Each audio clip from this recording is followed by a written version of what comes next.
শুভ সকাল। আমি ডাক্তার পঙ্কজ। প্রতিদিনকার মতো আজকেও একটি স্বাস্থ্য বার্তা নিয়ে আপনাদের সামনে এসেছি। আজকের টপিকসটি হলো নিউমোনিয়া। আজকে আমরা নিউমোনিয়া নিয়ে আলোচনা করব খুব সংক্ষেপে। নিউমোনিয়া শ্বাসনালীর শ্বাসতন্ত্রের একটি রোগ। এটা কি আসলে? নিউমোনিয়াটা আসলে কি? শ্বাসতন্ত্রের একটি রোগ। শ্বাসতন্ত্র, আমাদের শ্বাসতন্ত্র শুরু হয় এই নাক থেকে, যেটাকে নস্ট্রিল, এখান থেকে শুরু হয় একেবারে অ্যালভিওলি পর্যন্ত ফুসফুসে। এই শ্বাসতন্ত্রের কোথাও যদি প্রদাহ হয়, কোনো ইনফেকশন হয়, সেটাই হলো নিউমোনিয়া। শ্বাসতন্ত্রের প্রদাহ, এটা ওয়ার্ল্ড ওয়াইড খুবই বেশি হয় এবং এটা কাদের বেশি হয়ে থাকে? সাধারণত ইমিউনোসাপ্রেসড যারা থাকে, অর্থাৎ ইমিউনিটি কম থাকে যাদের, তাদের এটা বেশি হয়ে থাকে। আমরা জানি বাচ্চাদের ইমিউনিটি খুবই কম থাকে, রোগ প্রতিরোধ করার ক্ষমতা কম থাকে, কাজে বাচ্চাদের এটা অনেক বেশি হয়ে থাকে, বিশেষ করে যারা আন্ডার 5 চিলড্রেন। আমরা জানি বৃদ্ধ লোকের রোগ প্রতিরোধ ক্ষমতা অনেক কম থাকে, কাজে এটা বৃদ্ধ লোকদেরও অনেক বেশি হয়ে থাকে। আবার কিছু কিছু সমস্যা আছে, যেমন autoimmune disease, HIV AIDS, carcinoma, এ ধরনের কিছু জটিল জটিল রোগ আছে যে রোগে ইমিউনিটি অনেক কম থাকে, তাদেরও নিউমোনিয়া আক্রান্ত হওয়ার প্রবণতা অনেক বেশি। কি জীবাণু দ্বারা এই রোগ হতে পারে?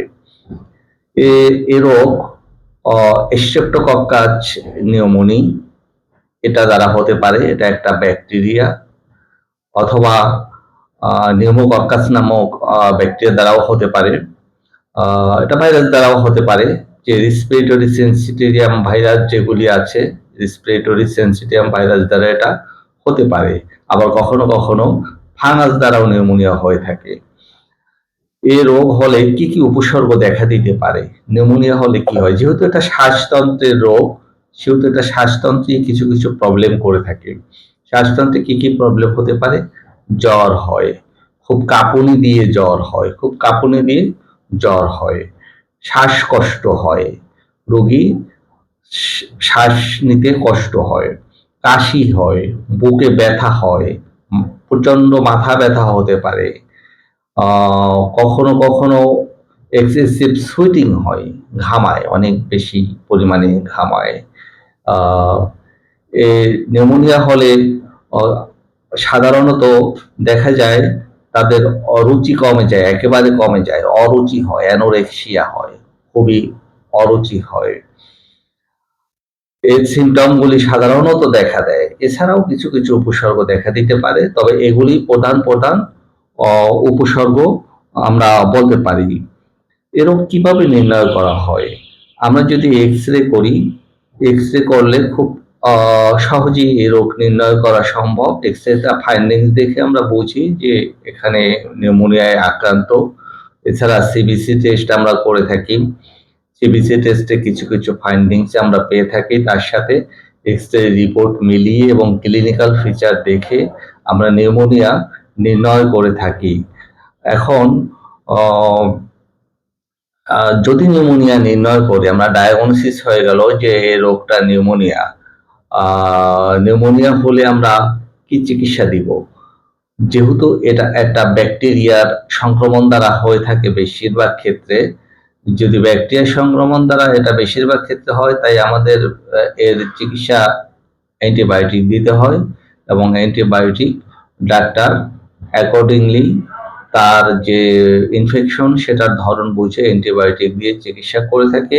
এছাড়া রোগী হসপিটালাইজড অনেক ক্ষেত্রেই করতে হয়। কখনো কখনো আইভি ফ্লুইড দিতে হয়, শিরায় স্যালাইন দিতে হয়, কখনো কখনো এ রোগে রোগীর হাইড্রেশন মেনটেন করতে হয়, যেহেতু জ্বর থাকে, পুষ্টিকর খাবার খেতে দিতে হয়, বিশেষ করে প্রোটিন জাতীয় খাবার এবং আরো অন্যান্য সকল খাবারই, আমরা বলি না যে এখানে খাবার এটা খাবেন না ওটা খাবেন না, সব ধরনের খাবারই এখানে খাওয়া যায়। এবং বাচ্চাদের বেলায় বারবার বুকের দুধ খাওয়াতে আমরা বলে থাকি, যারা বিশেষ করে ছোট বাচ্চা তাদেরকে বারবার বুকের দুধ খাওয়াতে বলে, কারণ বুকের দুধে যে এটা মানে এটা এতটাই উপকারী যে এটা রোগ প্রতিরোধ ক্ষমতা বাড়ায় এবং শিশুর রোগ আরোগ্য হতে দ্রুত সহায়তা করে থাকে। নিউমোনিয়া খুবই ওয়ার্ল্ড ওয়াইড একটা কমন প্রবলেম, এবং এ রোগ কিভাবে আমরা প্রতিরোধ করতে পারি?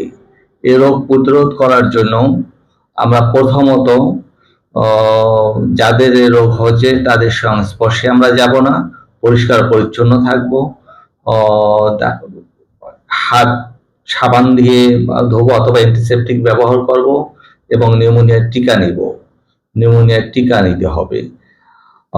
নিউমোনিয়ার টিকা নিলে এ রোগ থেকে খুব সহজেই প্রতিরোধ পাওয়া সম্ভব।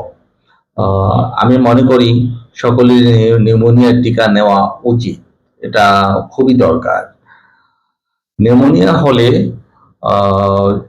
সাধারণত অনেক জটিল সমস্যা হতে পারে এবং যে মর্টালিটি অনেক বেশি হতে পারে।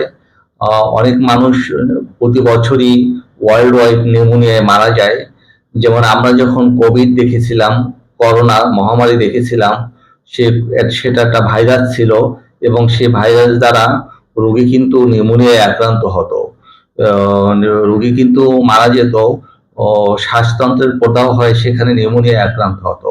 এবং এখানে কি হতো, এখানে অক্সিজেন স্যাচুরেশন কমে যেত। কেন অক্সিজেন স্যাচুরেশন কমে যেত? নিউমোনিয়ায় এখনো অক্সিজেন স্যাচুরেশন কমে যায় যারা নিউমোনিয়ায় আক্রান্ত হয়, কারণ আমরা জানি যে আমরা যখন শ্বাস নিই, আমরা অক্সিজেন গ্রহণ করি, এই অক্সিজেনটা অ্যালভিওলির ভিতরে যায়, যেটা বায়ুকোঠরি বলা হয়, অ্যালভিওলির ভিতরে যায়। অ্যালভিওলির ভিতরে প্রচুর পরিমাণে ক্যাপিলারি থাকে, কৌশিক জালিকা বা ক্যাপিলারি।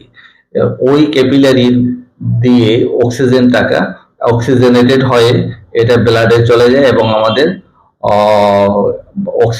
ব্রেন এবং শরীরের বড় বড় অর্গান সব জায়গায় অক্সিজেন পেয়ে থাকে। এখন নিউমোনিয়ার সময় হয় কি, শ্লেষ্মা তৈরি হয়, শ্লেষ্মা বা কফ তৈরি হয়, যে কফগুলি শ্বাসনালী, অ্যালভিওলি এগুলিকে মিউকাস মেমব্রেনকে কভার করে রাখে, যে কারণে অক্সিজেনটা ঠিক মতো পৌঁছতে পারে না। ঠিক মতো না পৌঁছতে পারার কারণে রোগীর কি হয়? রোগীর শ্বাসকষ্ট হয়, রোগীর টায়ার্ডনেস হয়, খুব ক্লান্ত হয় রোগী, এবং তার অক্সিজেন স্যাচুরেশন কমে যায়। আমরা পালস অক্সিমিটার দিয়ে দেখি যে অক্সিজেন স্যাচুরেশন কমে যায়। কাজেই কোভিডের সময় যেরকম এটা হতো, এখনো নিউমোনিয়া হলে এটা হয়ে থাকে। আমাদের অবশ্যই নিউমোনিয়া থেকে পরিত্রাণ করার জন্য যে জিনিস করা উচিত বলে আমরা একটু আগে আলোচনা করলাম, সেগুলি করা উচিত। তাহলে আমরা এই রোগ থেকে খুব সহজেই মুক্তি পেতে পারবো এবং আমাদের মর্টালিটি মরবিডিটি দুটাই কমবে। আশা করি আজকের এই স্বাস্থ্য তথ্যটি আপনাদের খুব উপকারে আসবে। খুব সংক্ষেপে এখানে আমি আলোচনা করেছি, এর অনেক টাইপস আছে, অনেক কিছু আছে, অনেক ডিটেলস বলতে গেলে এটা অনেক বড় হয়ে যাবে। কাজে আমি খুব সংক্ষেপে ইন এ নাটশেল আমি একটু বলার চেষ্টা করলাম। আপনারা ভালো থাকবেন, সুস্থ থাকবেন।